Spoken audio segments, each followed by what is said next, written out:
இவங்கலாம் டென்ஷன் ஆனா என்ன பண்ணுவோம்னா, கிளம்பி ட்ராவல் போயிரும். எங்கேயாவது ஒரு தூர தேசம் அப்படின்றது மாரி ஒரு அதுவும் ஃபால் ஸ்டேஷனு இந்த மாரிலாம் போயிட்டு வந்தாலே இவங்க ரொம்ப காம் ஆயிடுவாங்க. இவங்க ஒவ்வொருத்தருக்கும் ஒரு சந்தோஷம் இருக்குல்ல. ஸோ இவங்களுக்கு வந்து ஒரு ட்ராவல் பண்றது ரொம்ப புடிச்ச ஒரு விஷயம்.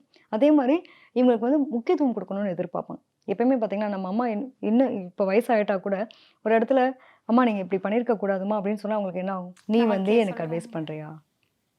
நம்ம குழந்தை நமக்கு சொல்ற அளவுக்கு நம்ம இருக்கோமான்ற மாரி, அவங்க ரொம்ப கில்ட்டியா ஃபீல் பண்ணுவாங்கல்ல. கிட்டத்தட்ட அந்த மாரி தான். கடகத்தில பிறந்த பெண் பிள்ளைகள பொறுத்தவரைக்கும் யாருகிட்டயும் ஒரு வார்த்தை சொல்லிடக்கூடாதுன்றத அவங்க ரொம்ப கரெக்ட்டா இருப்பாங்க. அதே மாரி பார்த்து, பார்த்து செய்வாங்க. எல்லார்ட்டயும் எப்பவுமே வந்து பார்த்தீங்கன்னா, எங்க வந்து ரொம்ப பற்று பாசம் அதிகமா வைக்கிறோமோ, அங்க தான் பிரச்சனையே ஆரம்பம். இவங்க என்ன பண்ணுவாங்க, தன்னோட குழந்தை மேல அளவு கடந்த அன்பு வச்சுருவாங்க. குழந்தைக்காக தான் என்னோட வாழ்க்கைன்ற மாரி டெடிகேட்டடா இருப்பாங்க.